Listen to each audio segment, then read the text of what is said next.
125페이지 보시겠습니다. 농지연금인데 이 농지연금에 관한 것은 우리가 어디를 보시냐면 농어촌 공사 관리 기금법에 나오게끔 되는데, 오게끔 되면은 제24조의 5 농지를 담보로 한 농업인의 노후 생활 안정 자금을 지원하겠다 이런 얘기거든요. 보면은 농지연금 포탈이라는 것이 있어요. 이거 농지연금 포탈로 들어가게끔 되면은 이 농지연금에 대해서 해 나오게끔 되어 있습니다. 농어촌 공사에서 하고 있습니다. 농지연금이란 만 65세 이상 고령농업인이 소유한 농지를 담보로 제공하고 노후 생활 안정 자금을 매월 연금 방식으로 지급받고 수급자 사망 시 연금 채무를 상환하는 제도를 말한다.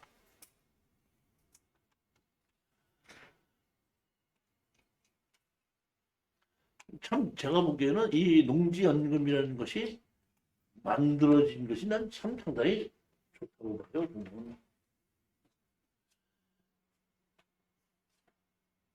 지금 부모님이 살아계시는 사과농사. 사농사제예요. 자동. 그러면 저기 뭐야, 아들로서 어르신들한테다가 엄마나 아버지한테다가 용돈 안 드려도 되네. 배우도 그냥 용돈 주는 거 하지 마시고 받아서 아버지들 계신 거 그냥 연금 받아서 편하게 그냥 쓰십시오. 그러니까 다시 말하면 제일 좋은 거야, 나 보기에는. 농지연금이. 농지연금제도의 장점은 부부 모두 보장, 담보농지 자격 또는 임대 가능, 공익 안정성 확보, 담보농지 자격 또는 임대 가능. 자기가 농사를 지어도 되고 농사를 다른 사람이 쉽게 해도 된다 이런 얘기입니다. 연금의 보면.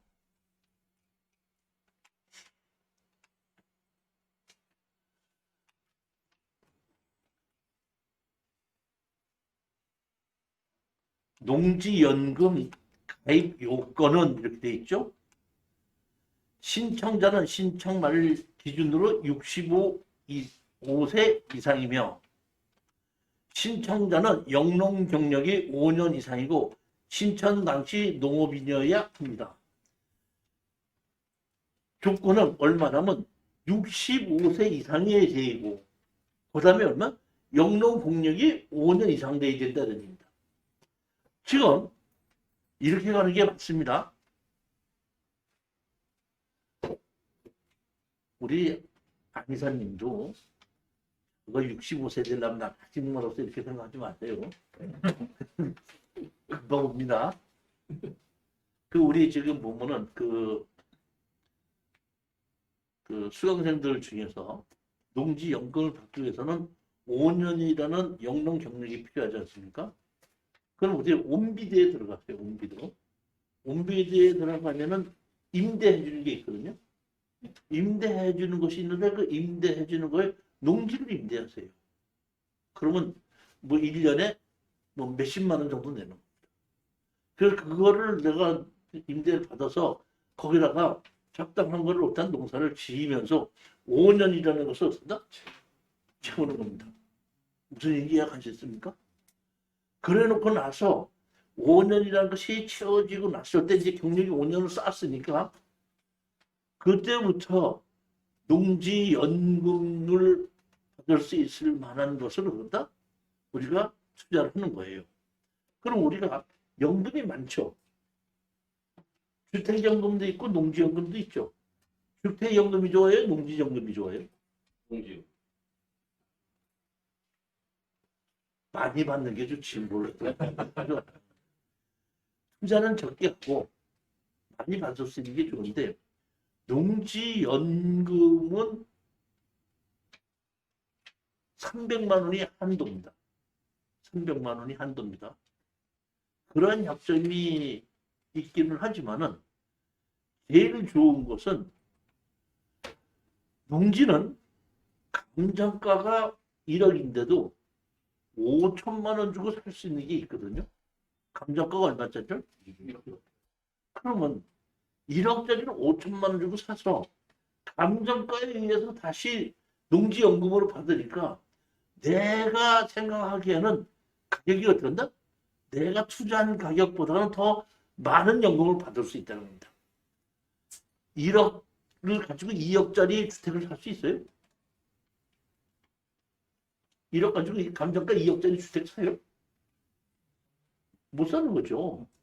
그렇기 때문에 주택연금에 관해서는 받을 수 있지만은 내 돈대로 받는 거예요. 근데 농지는 감정가 1억짜리고 5천 주고 살 수 있다 그러면 1억에 의해서 연금을 받기 때문에 그래서 제가 보면 주택연금보다 농지연금이 좋다는 이유는 그 이유입니다. 물론 300만 원이라는 상한에 이건 있을 수 있지만은 그다음에 5년 이상 농사를 지어야 된다는 것과 65세 이상 돼야 된다는 조건은 있지만은 그 조건에 맞는 사람이라면은 제가 보기에는 농지연금이 최고로 좋은 것이다 이럽니다. 제일 첫 번째, 제일 좋은 게 이런 겁니다. 일단 내가 농지연금을 받고 난 다음에 내가 그 농지연금을 받게끔 되면 내가 빚을 져도 누구도 그 내 농지를 압류나 못합니다. 그거는 그대로 보장이 된다 이럽니다. 압류도 못하고 뭐도 못하고 아무것도 못하게끔 되어 있습니다. 그거 보면은. 그 다음에 두 번째 좋은 거는 뭐는 내가 농지연금을 받으려고 했는데 그 옆에 기차액이 생기면서 농지가 뛰었어 가격이. 그럼 연금 받아야 돼? 팔아야 돼?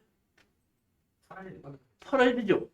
언제든지 연금 받았던 돈을 반환하게끔 되면은 그 언제든지 어떤다? 다시 팔아도 가능하다 이런. 그 다음에 부부가 남편이 연금을 받다가 남편이 돌아가시게끔 되면 부인이 승계를 할 수 있다는 겁니다. 그대로. 그렇지만 승계를 할 수도 있지만은 우리 그 저기 뭐야 우리 저기 뭐야 우리 제주도 갔었을 때 그 대구분 오셨죠? 네네네. 그분이 그 농지연금 받거든요. 근데 그분이 얘기하잖아요. 지금 그분은 직접 가서 계약서 쓰고 다 했단 말이에요 이번에. 했는데 하나 더 해갖고 자기가 어떻게 한다? 부인 이름을 따로 또 하나 해야겠다고. 그러니까 승계도 받을 수 있지만은 부부가 별도로 300만 원씩도 받을 수 있다는 얘기입니다. 300만 원 범위 내에서 여러 개도 가능합니다. 예를 들어서 20억 감정가 20억짜리가 5억가 쭉 떨어졌다 그냥 합시다. 그러면은 부부 둘이 어떤가 공유로 낙찰을 받아서 20억에 가지고 감정을 해서 별도로 따로따로 신청해도 된다는 얘기예요. 20억짜리가 얼마 떨어졌어? 5억으로 떨어졌다는 얘기예요. 그럼 5억 주고 샀죠? 5억을 주고 샀는데 5억을 산 가격이 아니라 감정가 가지고 하는 거예요. 감정가 가지고 둘이서 어떻게 한다? 같이 해서 따로따로 신청하면 충분히 가능하다 이런 얘기죠. 명의는 공동 명의를 하고 있는. 그렇지. 공동명의를 하고 별도로 하는 거죠. 별도로. 그래서 상당히 좋은 거고, 그 다음에 이것을 보면 그분들이 다 돌아가시게끔 되면은, 이제 그 연금을 받을 사람이 없지 않습니까? 그럼 농어촌 공사에서 상속자에게 물어봅니다. 당신 아버지가 15년 동안 지금 매월 얼마를 해서 총 금액을 얼마를 받아갔습니다. 거기에 년 이자를 붙이면 1.5%를 붙이면 얼마가 됐습니다. 아버지가 가져간 돈이. 자, 그 돈을 갚으시고 당신이 농지를 가져가시겠습니까? 아니면 갚지 않고 그냥 우리 농어촌공사에서 그걸 어떻게 한다? 팔아서 채울까요? 물어보면은 자식이 갚겠다 그러면은 그런다? 그 돈 고정 이자를 채워서 그런다? 갚아주고 그 농지는 자식이 상속을 하는 거고, 갚지 않겠다 그러면은 알아서 하십시오. 그러면 농어촌 공사에서 그거를 들었다? 경매를 내놓습니다. 내놔서 팔아봤더니 여태까지 아버지가 가져간 돈이 다 안 모자랐다. 다시 말하면 아버지가 가져간 돈이 7천만 원인데 5천만 원에 팔릴 수도 있잖아요. 그랬을 때는 그냥 어떡한다? 더 물리지 않고 파는 걸로 끝이 납니다. 근데 아버지가 가져간 돈이 7천만 원인데 9천만 원에 팔렸죠. 그러면 2천만 원은 자식한테 상속한테 준다. 이게 지금 농지연금 얘기입니다. 이게 상당히 그 농지연금으로 제가 봤을 때는 상당히 좋은 거예요. 조건이나 여러 가지로 좋기 때문에 제가 판단하기에는 이 농지연금은 적극적으로 권유하는 겁니다. 그러다 보니까 여러 사람들이 이 농지연금에 대해서 많이 이제 신청을 하다 보니까 거리 제한을 두게끔 된 거죠. 이제 연금 받을 때니까 영농 경력을 쌓는 데는 5년 이상은 제주도에 있는 농지를 사서 영농 경력 쌓는 건 상관이 없습니다. 그렇지만은 내가 농지연금을 받으려고 할 때는 30km 이내에 거주해야 된다는 조건은 지금 붙었습니다. 그러니까 주민등록을 옮겨가야 된다는 얘기죠. 제가 그러죠. 그러면 뭐 그 내가 살고 있는 농지에다가 조그만 농막 하나 지어놓고 가끔가다 그들로 주민등록 이전해놓고 가끔가다 한 번씩 가보고 농사 짓는 것도 봐가면서 해도 제가 보기에는 큰 문제가 되는 건 아니지 않느냐 이런 걸 하기 때문에 저 같은 경우에는 이 농지연금을 적극적으로 권장합니다. 지금도 보게끔 되면 제가 농지에 고압선이 지나가든지 말든지 그다음에 도로가 있든지 말든지 상관하지 않고 감정가의 50% 이하로 떨어진 농지는 제가 추천을 지금도 하고 있습니다. 그런 농지가 있기만 하면. 그러니까 농사를 지을 걸로 생각하지 말고 그냥 연금용으로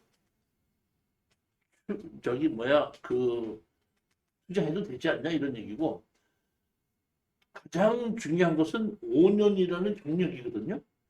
그 5년이라는 경력 때문에 내가 농지를 살려고 하면 또 몇천만 원이 들어갈 수 있으니까 그 5년이라는 경력을 쌓기 위해서 제일 좋은 게 어떤 거라고 그랬죠? 임대. 온비드 운비도 들어가서 농지를 어떤다? 300평 이상을 어떤다?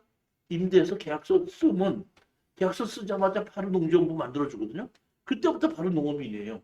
그럼 그걸 빌리는데 1년에 뭐 10만 원인지 20만 원 내고 가서 그 농사를 좀 지으면 되는 거 아니에요. 단연장식 무작정 집어넣고 5년이라는 그 용역에 대한 경력을 그렇게 해서 쌓아두는 게 제가 보면 최고 좋은 거라고 생각을 들어요. 농지은행하고 온비디하고 어떻게 돼 임대하니까? 농지은행과 온비드는 다르죠. 그러니까 그 온비드에서는 국가에 있는 그 국유 재산을 빌려준다고 불화하기도 하지 않습니까? 팔기도 하지 않습니까? 예. 근데 보게끔 그 대부라고 해서 빌려주는 것도 있어요. 예를 들어서 보게끔 되면 그 창원에 그 공천 운동장이 있거든요. 야구장도 있고 뭐도 있는 그 운동장인데 그 앞에 보면 커피숍이 있어요. 그 커피숍이 개인 거가 아니거든요. 마산 그 창원시 거라면 창원시에서 어떤다? 온비드에 내놔서 5년 동안 그 빌려줄 사람을 찾아야 그러면 내가 입찰에 들어가서 내가 3천만 원에다 5천만 원 쓰고 5년을 빌리는 거와 마찬가지로 그런 그 가게만 빌려주는 것이 아니라 농지도 든다? 빌려준다고 뜬다 이런 얘기예요. 그럼 내가 거주하고 있는 가까운 곳에 있는 농지가 뜨면은 그런 입찰에 들어가서 나 뭐 100만 원을 빌리겠다든지 50만 원을 빌리겠다든지 해갖고 300평 이상의 농지를 어떤다? 빌려가지고 내가 농사를 짓게끔 되면은 그러면 그 은비들에 빌려서 바로 농사를 짓기 시작하면 바로 농정부 바로 만들어줘요. 그렇게 하면 그 농사를 지면서 5년 동안을 진행은 내가 실질적으로 농지를 소유하지 않아도 나를 농업인으로 만들 수 있는 방법이라는 얘기 그게. 지금 보게끔 되면, 저기 뭐야, 며칠 전에도 우리 공투하는 한 분이 저한테 전화가 왔어. 교수님, 이번에 농업법인 만들려고 하는데, 농업인이 한 명 필요한데, 농업인이 없습니까? 이렇게 나한테 물어보더라고. 그래서 내가 아는 농업인 없다 이렇게 받았는데, 자, 다니십시오. 농업인을 찾지 마시고, 자기가 농업인이 되면 되는 겁니다. 농업인 어떻게 하면 된다고? 빌려 들어가서, 농지 빌려서, 농사나 조금만 지면은, 몇 천만 원짜리 농지를 사지 않고도, 그냥 빌려서, 농사를 지면, 농지 오면 만들어줘. 나는 농지가 없이도 농업인이 된다 이런 얘기예요. 그걸 왜 그렇게 쉬운 방법을 내밀어 두고 농업인 되는 사람 없으니까 왜 자꾸 안 됐냐고.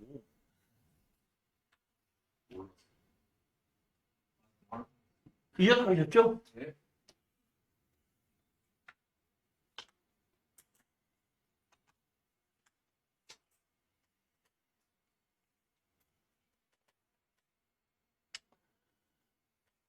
국민연금을 받고 있는데 농지연금이 가입이 가능한가? 농지연금은 별도이기 때문에 어디서 얼마의 다른 연금을 받더라도 전혀 어떤다? 관계하지 않습니다. 주말 체험 영농 경력이 5년이면 가능할 수 있는지 이렇게 했는데 주말 체험 영농은 농업인이 아니므로 안 된다 입니다.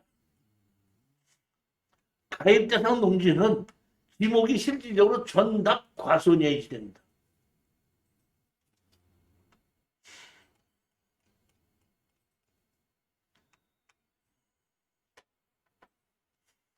공부상 지목이 임야인 사실상 농지도 가입이 가능한지 이게 지금 제가 우리 먼저 왜 우리 제주도에 가셨을 때 그분이 이렇게 된 겁니다.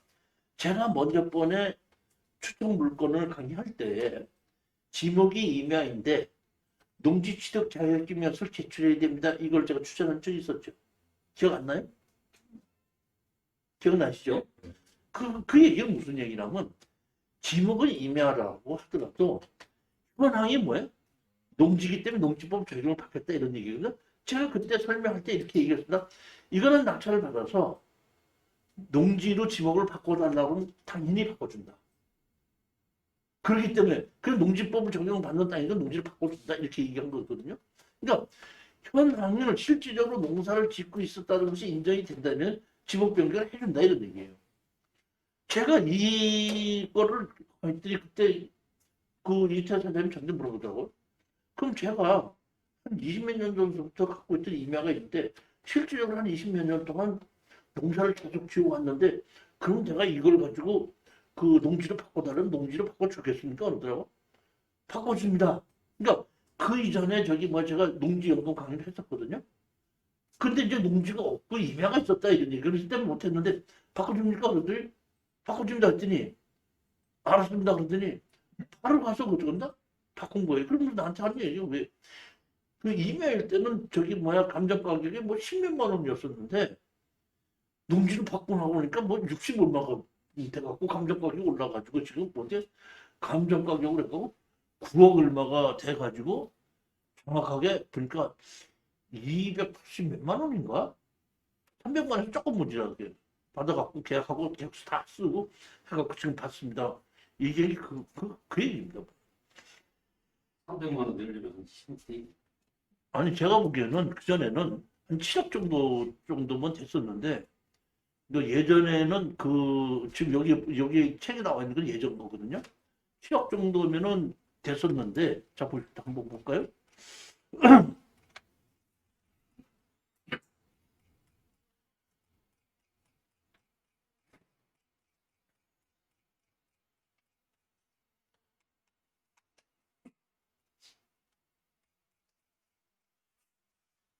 보면 6억 원이면 여기 300이잖아요. 90대 되면은 60세 되면 여기 300만 80대 되면 300만 원이고 여기 보면 5억 원이면 85세 되면 300만 원 있잖아요. 근데 이것이 금액이 예전에는 90세가 100세로 보고 이거 뽑았는데 종신형이니까 죽을 때까지 줘야 되다 보니까 지금 이 연령을 그 죽을 때까지 보는 걸 110대로 지금 상향했다고 하더라고. 그래갖고 이 가격보다 더 올라온 거예요. 그러니까 그 당시에는 보면 이 정도기 때문에 한 7억 정도만 했어도 어느 정도 좀 가까이 됐었는데 이번에 올리다 보니까 지금 그 우리 이사장 경우에 보니까 9억이 됐는데 9억이 감정가가 9억이었는데 그걸 가지고 이제 농지연금으로 이제 80%, 90%만 가지고 계산해서 나이 따지고 하다 보니까 65세 이제 이상 지금 넘으신 지 이제 얼마 안 됐거든요. 70세 제가 보면 안 되신 걸로 알고 있는데 그때 지금 하는데 9억인데 지금 280 몇만 원 지금 받으시는 걸로 나왔더라고요.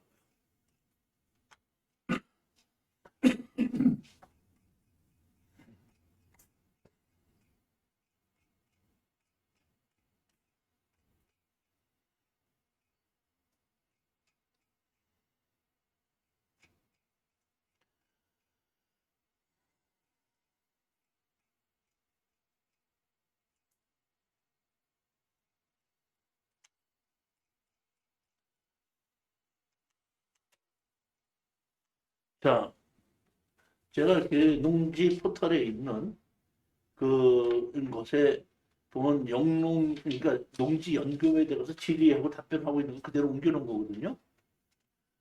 도시 지역 내 주거 상업 공업적인 농지도 가능한지 국토 계획 및 이용에 관한 법률 제3에 따른 주거 지역 상업 공업적 내 농지라도 연금이 가입이 가능합니다. 이래경입니다. 그다음에 농축산물 생산 시설의 부지로 사용 중인 경우에는 농지연금 가입 대상 농지는 공무상 지목이 전답 과손이고 실제 영농에 이용되고 있는 농지로서 농축산물 생산 시설 등의 부지로 사용 중인 경우는 불법 시설물이 아니어야 가능합니다. 불법으로 하고 있으면 안 된다 이러지. 그러니까 실질적으로 농축산물 생산 시설을 쓰고 있다 할 때 불법 건축물만 아니라면 된다 이런 얘기죠. 단 농축산물 생산 시설의 담보 농지는 가격평가의 대상에서 제외합니다. 다시 말하면 그 평가를 할 때 건물까지 같이 평가하지는 않는다는 얘기죠. 땅만 가지고.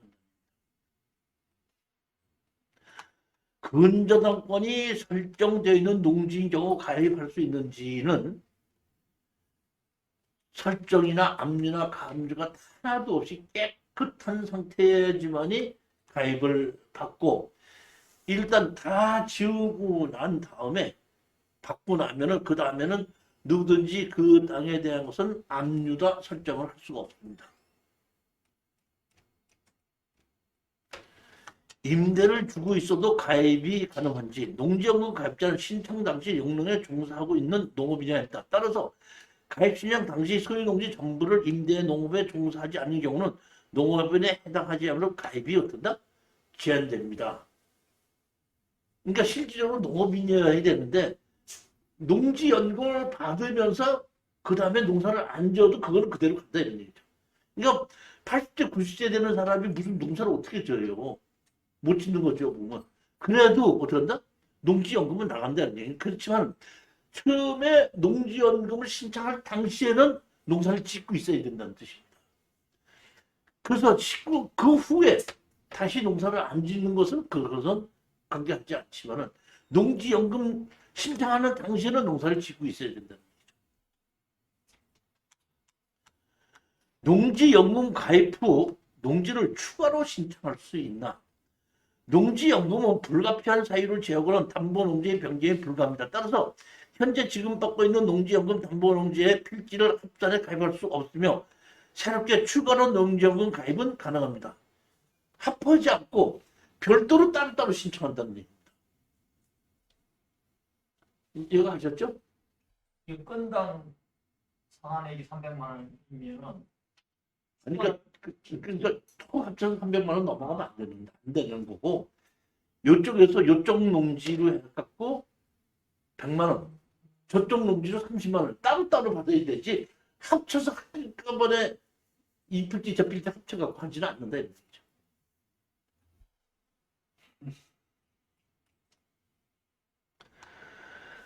담보농지의 가격은 어떻게 평가하나? 월지급 산정을 위한 담보농지의 가격평가 방법은 부동산 가격 공시 감정에 따른 개별 공시지가 또는 지역 감정평가 법인에 의해 평가된 감정평가의 농지 염지를 곱한 산출로 금백합니다. 담보농지의 개별 공시지가가 공시되지 않은 경우, 그 다음에 가입자 사망 시 배우자가 연금을 받으려면 어떡하냐? 이건 간단 이렇게 하는 겁니다. 남편이 연금을 받았는데 돌아가셨다 그러면 상속자가 여러 명이잖아요. 그러면 배우자가 만약에 상속을 그대로 연금을 상속하기를 나르면 다른 사람들이 상속을 포기해줘야 되는 겁니다. 그래야지 그 엄마가 상속을 그대로 받는 것이지, 여러 명이 같이 상속을 받게끔 됐을 때는 끝나는 겁니다. 그러니까 배우자가 그걸 연금을 계속 받으려면은 자식들이 있는데 자식들은 상속을 포기해야 되고, 그 배우자가 그대로 든다? 그걸 그대로 상속을 받아서 그대로 하고 있다가 그 배우자가 다시 돌아가시게끔 되면 아까처럼 그 후에 다시 자식이 상속을 받는다. 얘기가 그렇게 되는 겁니다.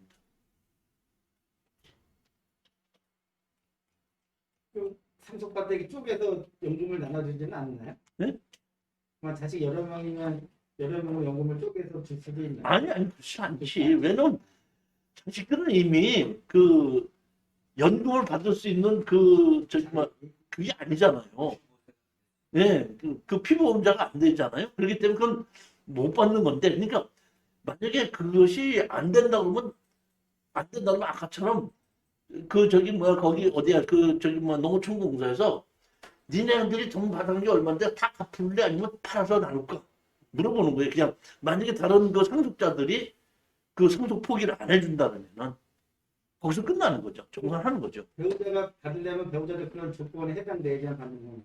아니, 그냥 배우자는 그냥 그 조건을 안 해더라도 그대로 있으면 그대로 해준다 이런 얘기입니다. 배우자는 경우에는. 그리고 나이 차이가 34. 그러니까 배우자인 경우에 그대로 딱 해준다 이런.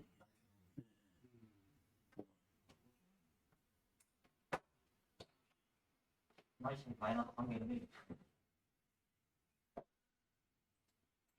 그렇게 희한한 것만 생각을 하고 희한한 거는 물어보는 사람이 난 많단 말이야. 젊은만 그리고 근데 그 나이가 10년 이상 하는 배우를 한 20년 이상 살아본 이렇게 그래서 20년 이상 차이 나는 사람은 농지연금 안 받아도 돈이 많은 사람이나 그런 거 갖고 있는 것이지. 20년 차이가 나는 사람은 그러니까 그 여자가 온 거지. 그 연금 받으려고 그거 와. 농지연금 채무를 언제 어떻게 갚아야 하나? 자, 여기 한번 보시겠습니다. 수급자의 사망 후 상속자가 연금 채무를 전액 상환할 수 있습니다. 여기서 전액 상환한다는 얘기는 여기 보면 제가 착각할 수가 있어서 하는 얘기인데, 원금만 상환한다는 것이 아니라 정부에서 정한 일정한 이자 금액이 있습니다. 연 1몇 %인가 뭐 얼마가 있습니다. 그러니까 원금에다 그 소정의 이자까지 보태서 그대로 갚으면 된다 이런 얘기입니다. 수급 사망 후 상속자와 이사에 따라 담보권을 실행했을 경우 농지연금 채권을 회수하고 잔액이 있을 경우 상속자에게 돌려드립니다. 수급자가 농지연금 수급 중 약정 해지를 위해 채무를 상환하고자 할 경우 농지연금 채무의 전액을 상환하며 상환하실 경우는 경매 실행을 통해서 어떤가 상환받게 됩니다. 농지연금 수급자는 언제든지 채무를 상환하고 약정을 해지할 수 있습니다. 충분히 이해가 가셨죠? 네. 월 지급금 지급 방식은 어떤 형이 있나 이렇게 됐는데, 추계에서 기간형이 있고 10년이 10년, 5년이 5년 정해놓고 받는 경우가 있고 종신형으로 받을 수 있다는 겁니다. 기간형은 5년, 10년, 15년 중 종신형은 어떤다? 돌아가실 때 같이. 근데 정확하게 난 여기는 넣었지 않는데 이런 경우도 있다고 그러더라고요. 총 그 연금의 그 중에서 뭐 3천만 원은 일시불로 먼저 주고 나머지를 가지고 된다? 몇 년도 분할로 주십시오. 이것도 가능하다고 그러더라고요.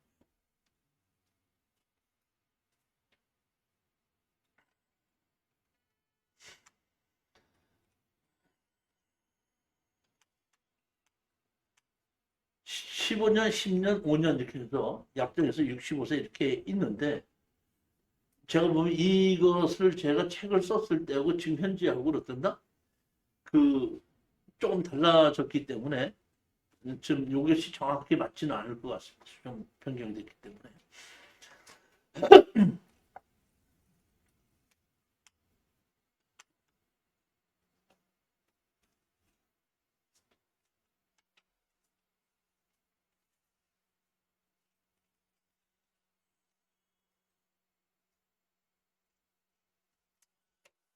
농지연금과 주택연금의 차이점. 농지연금은 고령농업인의 소유 농지를 담보로 노후생활 자금을 매월 연금 방식으로 지급하는 제도. 주택연금 주택금융공사가 고령자 소유의 주택을 담보로 금융기관을 통해 가입자에게 매월 연금 방식으로 노후자금을 지급하는 제도. 이렇게 해서 비교를 한번 해봤거든요. 근데 이것도 주택연금 뭐 보게끔 되면 이게 조금 조건이 변경이 됐을 수도 있습니다. 제가 이 책을 썼을 때하고 지금 몇 년 지났으니까. 뭐 근데 제가 보면 농지연금이 있고 주택연금이 있는데 농지연금과 주택연금에서 가장 핵심적으로 좋은 이유는 다시 말하면 농지는 감정가의 50%도 싸게 살 수 있지만은 연금을 받을 때는 감정가 가지고 할 수 있다 이런 거기 때문에 유리하다 이런 거.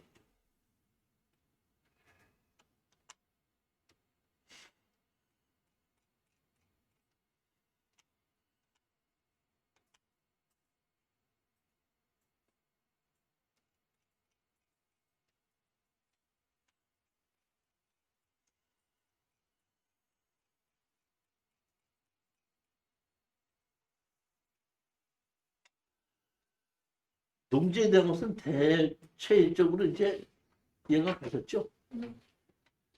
그러면 농지는 제일 중요한 것이 농지 취득 자격증명서를 발급받는 겁니다. 농지 취득 자격증명서를 뭐에다 써먹는 거라 그랬죠? 등기 이전을 할 때 써먹는 것이다. 농지 취득 자격증명 신청은 뭘로 신청을 하는 거죠? 영농계획서. 나는 어쩐다? 이것을 이렇게 농사를 짓겠다 신청하면은 담당자는 뭐 갖고 심사를 한다고요? 내가 실질적으로 신청한 그대로 농사를 지을 수 있겠는가 없겠는가를 보는데 땅만 보는 것이 아니라 사람도 보는 겁니다. 뭐도 본다고요? 사람도 봅니다. 사람이 만약에 이 경우에 그 지체 무자유로서 농사를 지을 수 없다고 생각하면 안 됩니다. 그다음에 미성년자인 경우도 안 해줍니다. 그렇다 이겁니다. 근데 이것은 대한민국에서 농사를 짓지 않는 사람은 농지를 소유할 수 없다 그러고 미성년자도 그러고 뭐든지 다 못하게 할 수가 있는데 실질적으로 현장에 가서 보면 지금 대한민국은 농지는 누구라도 다 소유할 수 있습니다. 미성년자도 소유하면 못해. 소유할 수 있죠. 어떻게?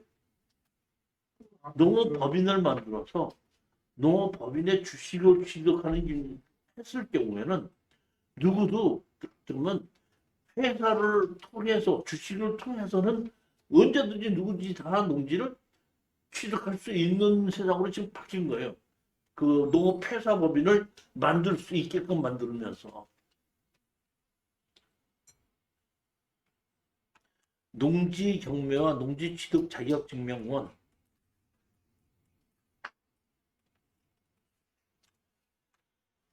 농지 경매는 그 자체가 특수 물건제가 이렇게 얘기했는데 지목에 의해서 특별법을 적용받는 게 뭐죠?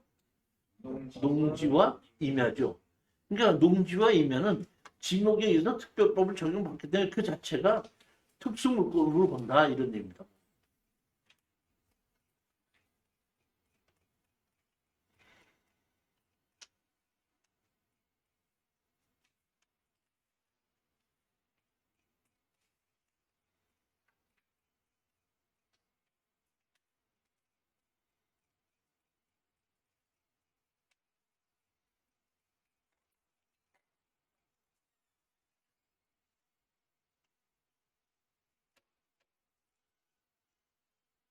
(153페이지죠)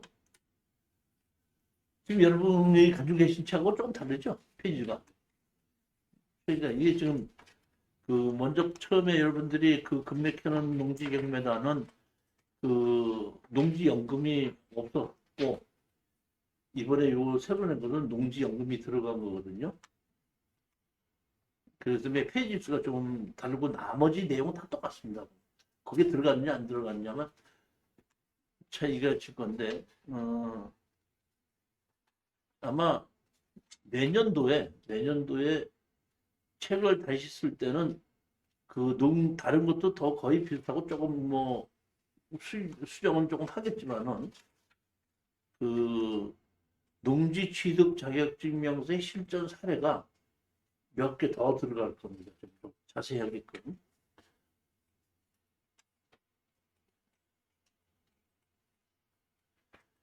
농지 취득 자격증명서를 발급받고 받지 못하면은 입찰 보증금을 지금 몰수를 하죠.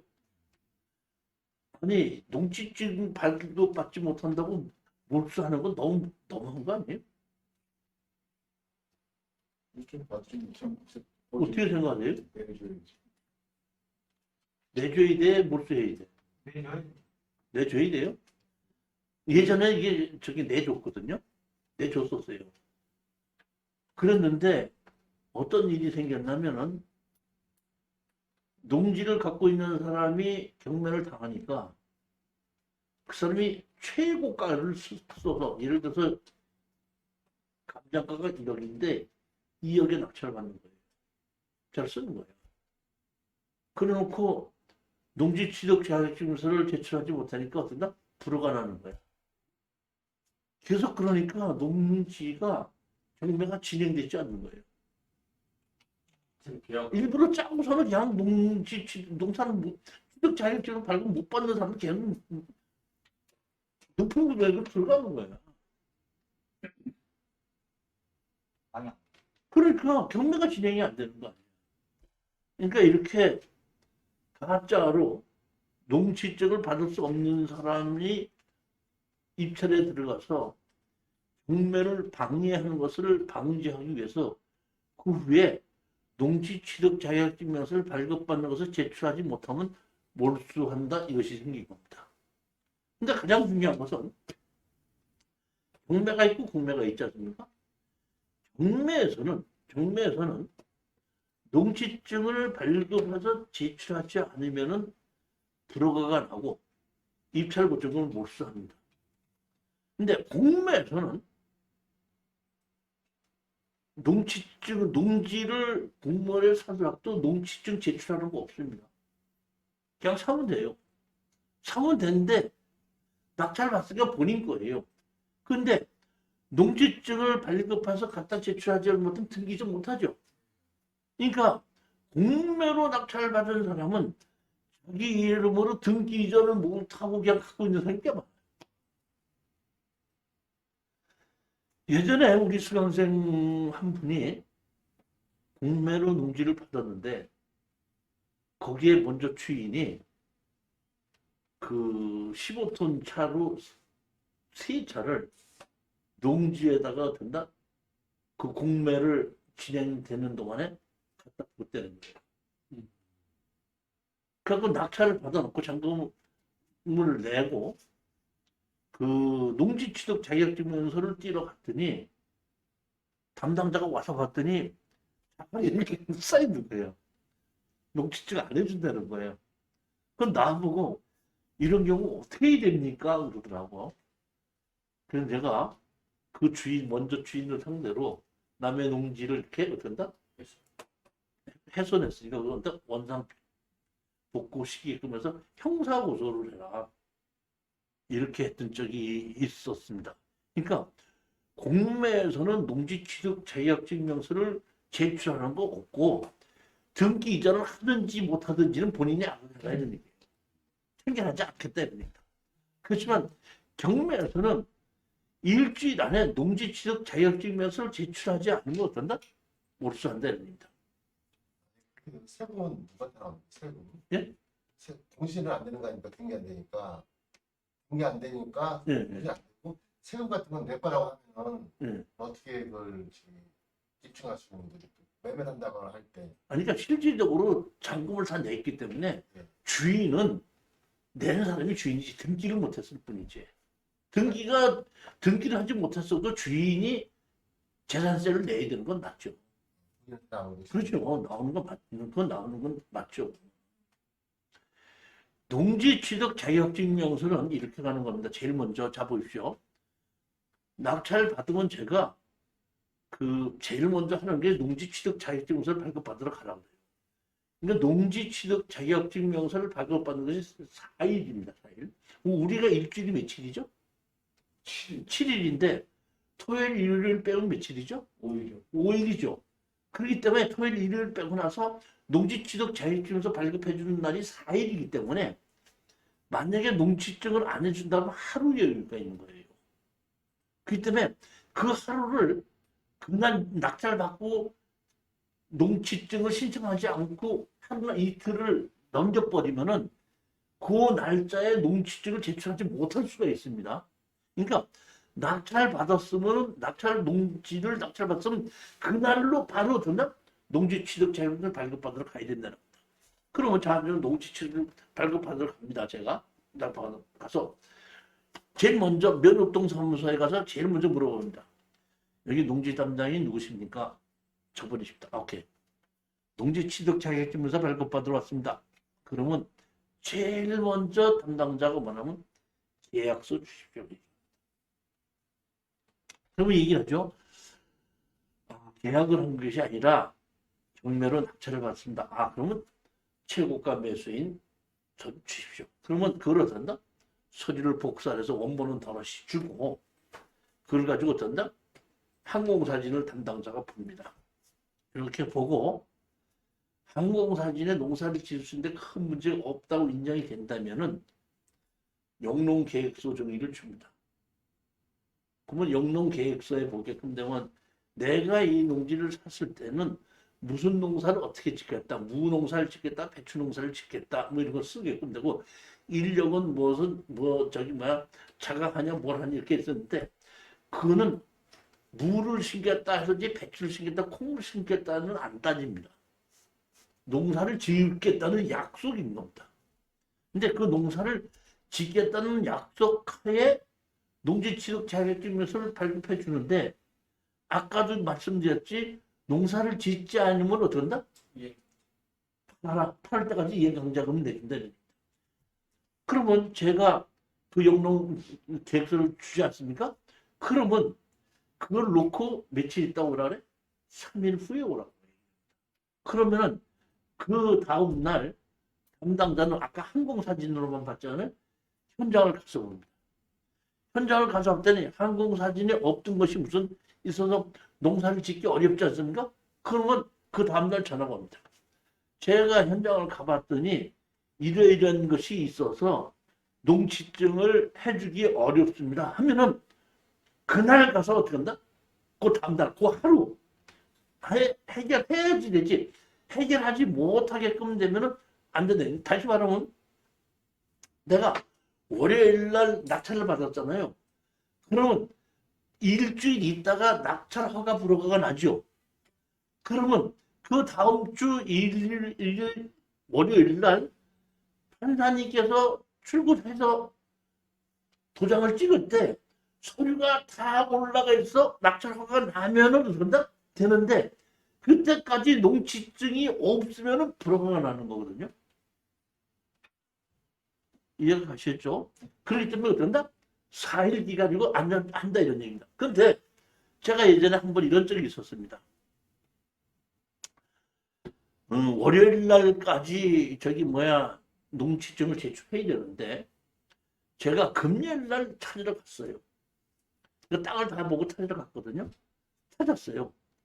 그리고 제가 법원에 제출하러 가는 도중에 길에 교통사고가 나서 길이 막혀갖고 6시까지 어떻게 가지를 못하겠다. 제출 갖다 줄 수가 없는 거예요. 할 수 없이 제가 어떤다? 법원에다 전화를 했습니다.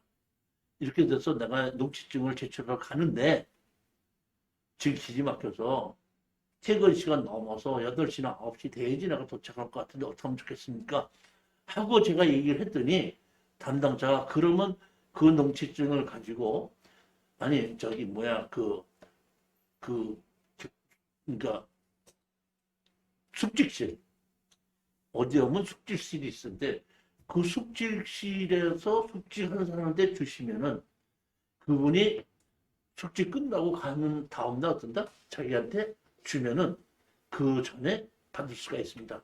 그렇게 제출해 주십시오. 해갖고 제가 숙직실에다가 주고 온 적도 있습니다. 근데 요새는 더 발달이 돼서 그런지 우리 수강생 한 분이 그거 인터넷으로 어떻게 한다? 제출한 적도 있습니다. 이런 적도 있고 그 어떤 경우에는 농지증을 신청했지 않습니까? 신청했을 때 우표를 사가지고 봉투를 주고서 농지증이 되면 우편으로 들어다 법원에 어떤다? 보내주십시오 하는 경우도 있어요.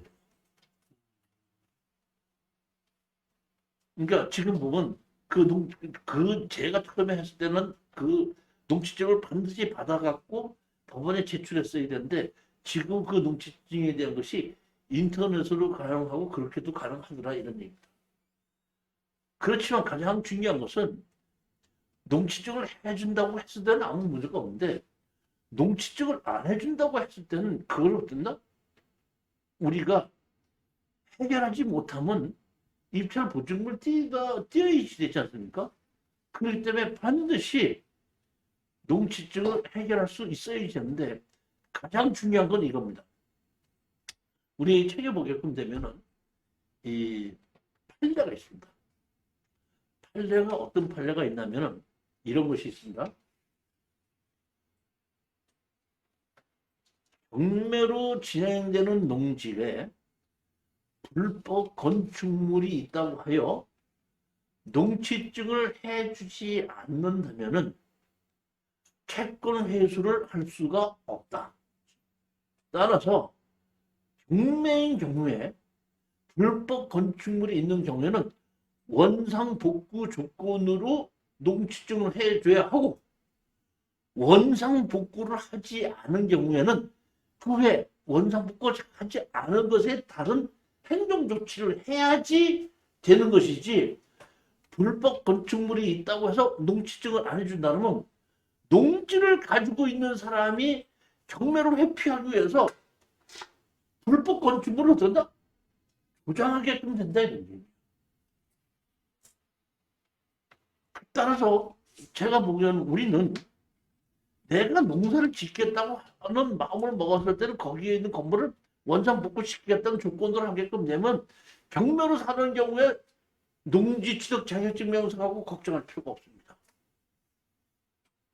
그렇지만 내가 집이 있는데 집 주인한테 다시 매도를 하려면 원상복구시키면 그 사람이 사지 않을 거 아니에요. 그렇기 때문에 그렇게 내가 다시 집이 있는 채로 다시 다른 사람한테 매도하려고 한다 할 때는 원상복구 조건으로 낙찰을 받아서는 우리가 수익을 낼 수 없다는 겁니다. 단 먼저 번에 우리 이종희 씨가 물어봤던 것을 내가 실수한 것이 그거예요. 먼저 번에 그 농지를 샀는데 거기에 산소가 2개 있었다 그랬죠. 네, 그래갖고 그 며느리가 다시 산다 그랬었지 않습니까? 그렇죠. 근데 농지증을 안 해준다고 해서 그렇죠. 못 팔았던 거 아니에요. 이 농지 민원 사례에 보게끔 되면은 그럴 때는 그거를 어떤다? 필지 분할해서 지목 변경을 해야 된다고 이렇게 돼 있습니다. 그것이 농지 민원 사례에 있는데 지금 가야금융 담당자는 이렇게 불법 건축물이 있을 때는 필지 분할을 해서 해야 된다고 있으니까 그걸 가지고 지금 이용해서 그걸 갖고 주장하는 거예요 지금. 그러니까 그 농지 민원 사례집에 뭐라 하냐면 농지에 그 산소가 있을 경우에는 그 산소가 있는 것이 미약하고 농사를 짓는데 큰 문제가 없을 때는 농지증을 해줘야 하고, 이런 경우에 73년 1월 2전 1월 1일 이전서부터 산소가 있는 경우에는 그걸 어떤다? 분할을 해라. 이렇게 돼 있는 겁니다. 그러니까 73년 1월 1일 이전서부터 농사를 짓는 거 객관적으로 다른 용도로 쓰고 있어요. 농지법상 농지가 아니라고 얘기했지 않습니까? 농지법상 농지 아니. 그러면 그 한 필지 내에 산소가 있기 때문에 그 전부 다가 농지법상 농지가 아니냐? 근데 그렇지 않고 산소가 있고 산소가 있어도 그 미약하고 농사 짓는데 큰 문제가 없다 하면은 농지법상 농지로 본다 이런 얘기예요. 그리고 그 산소 있는 것만 어떠냐? 분할을 해서 지목 변경을 해야 된다. 이런 식으로 결론을 내린 거예요. 그 농지민원 사례지 보면. 근데 이번에는 그 산소가 아니고 한 필지 내에 불법 건축물이 있는데 그것이 1973년 1월 1일 이전에 있었거든요. 근데 그거를 1974년 1월 1일 이전에 있었는데 그걸 가지고 거기 가해공명 담당자는 농지법상 농지에 해당하지 아니하지만은 건물에 있는 쪽은 농지법상 농지에 해당하지 않고 나머지는 농지법상 농지에 해당한다. 그렇기 때문에 어떤다? 농업법인은 취소할 수가 없고 농지증을 해줄 수 없다. 이렇게 돼가지고 지금 그 농립 가해공면하고 지금 그 의견 충돌이 생겼고, 다시 말하면 행정소송을 했고, 제가 농림축산식품부에 거기에서 질의하고 한 것이 그 시작의 원인이 거기서 그 시작이 된 거예요. 근데 제가 판단해 봤을 때 산소가 있을 때는 그거는 산소 부분 빼놓고 농지법상 농지로 보는 게 맞다고 봐요. 근데 불법 건축물이 크게 있는데 그 건물은 빼고 나머지 농지법상 농지고 분할해야 된다 한다면은 제가 질의를 했어요. 지금 농림축산식품부에다가. 그러면 건물이 있는 경우에 분할을 한다 그러면 어떻게 분할을, 어디를 어떻게 분할할 거냐. 산소 있는 자리만 딱 분할하면 되거든요. 근데 건물인 경우에는 불법 건축물인데 건폐율과 용적률을 적용해 못해요. 불법 건축물인데 어디를 분할해? 그러면 분할하라고 한다면 어디를 어떻게 분할해야 되느냐? 거기서 한번 답변해달라. 이렇게 제 질의를 내가 다시 한 거고. 그러면 일부가 농지법상 농지에 해당하지 않고 일부는 농지법상 농지에 해당하는데 지금 그 농지법상 농지에 해당하는 일부의 농지를 농사를 짓고 있지 않으면은 그거를 어떤다? 팔으라고 한다. 아까 농사를 짓잖아. 팔아야 된다 그랬죠. 그럼 농지법상 농지에 해당하는 것을 잘라서 어디로 어떻게 팔아야 되느냐 그 얘기죠. 그걸 내가 질의를 다시 해놓은 겁니다. 그 애매한 경우인데 지금 그 가해공면 담당자는 그 산소인 경우에 분할해야 된다는 것이 있거든요. 그러니까 그걸 가지고 주장을 한 거고, 그런 경우에 그렇게 할 수 있다 이렇게 했는데 제가 보기에는 제 얘기가 맞을 수도 있고 가해공면 담당자가 얘기가 맞을 수도 있는데 그건 판단은 어떤 식으로 하는지는 좀 더 두고 보고, 그것이 결론이 어떻게 나는지는 이제 내년에 책을 다시 개정하려면 그런 내용, 질의하고 답변한 거에 대한 것이 제가 내용이 몇 개 더 추가를 할 예정입니다. 지금 그거 말고도 우리 김성원 씨가 저쪽에 아산에 있는 땅을 건물이 옆집의 땅을 침범을 했거든요. 그 침범한 농지를 낙찰을 받았는데 그 건물이 침범해 있기 때문에 농지법상 농지이기 때문에 그 건물이 침범할 때 안 해준다 해갖고 행정소송을 해서 우리가 이겼어요. 근데 먼저 번에는 그쪽에서 한 거는 먼저 번에는 재판에서 이겼다고 해갖고 그 재판에서 이긴 것까지 재판에다 넣는데 우리가 답변서하고 저걸 똑바로 재보는 바는 우리가 다시 그걸 뒤집어서 다시 이겨서 원상복구 조건으로 농지증을 해줘야 된다 판결을 받았거든요.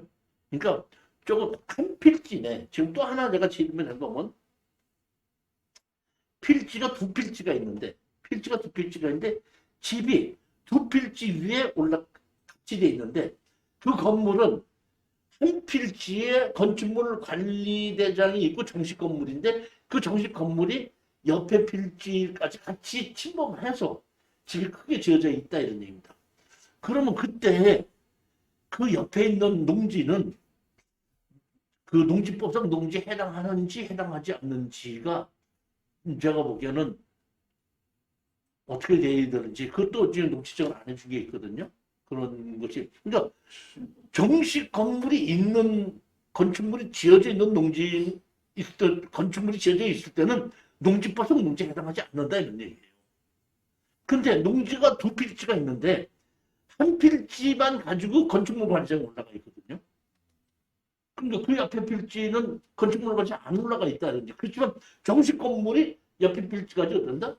침범되어 있다. 그럼 그 옆에 필지 때문에 농지적으로 해줘야 되는 게 맞냐 안 해줘야 되는 게 맞느냐 지금 그것이 또 지금 이번에 지금 우리 낙찰 받은 것 중에서 문제가 되는 것이 있는데 그런 걸 다 정리해서 다시 한번 좀 그 내년 책을 정리하려고 그러는데 아직까지 조금 좀 어려운 것이 좀 있습니다.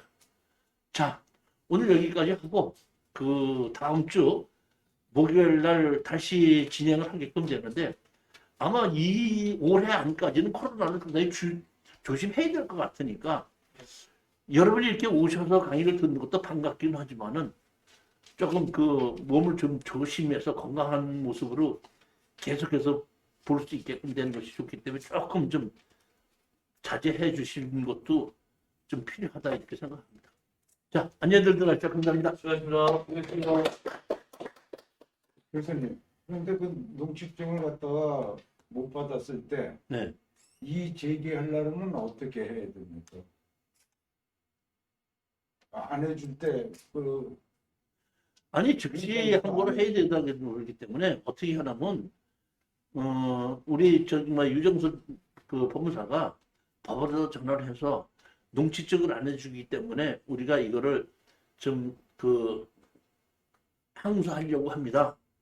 하게끔 되면은 예 알았습니다. 그러면 그거를 그때부터 중단시켜줘요. 중단시켜줍니다. 그러면 그 경매를 중단시켜 놓고 우리가 소송을 하는 거거든요. 그래서 판결이 나면 다시 시작하게끔 이렇게 이 제기하게 되면은 소송을 그 경매 자체를 중단시키는 거죠. 법원에다. 그 부분은 법무사가 하는 거죠? 법무사가 이제 저기 법원에다가 얘기를 해줘요. 이게 이렇게 해서 우리가 농취증을 신청했는데 안 해주기 때문에 우리가 소송을 하려고 합니다. 알았습니다. 그럼 소송한다는 얘기죠. 그럼 제가 그 경매 자체를 소송이 들어오면 바로 중단시키겠습니다. 이렇게 얘기한다. 그럼 그때부터 경매 자체가 중단이 되겠죠. 판결 날 때까지.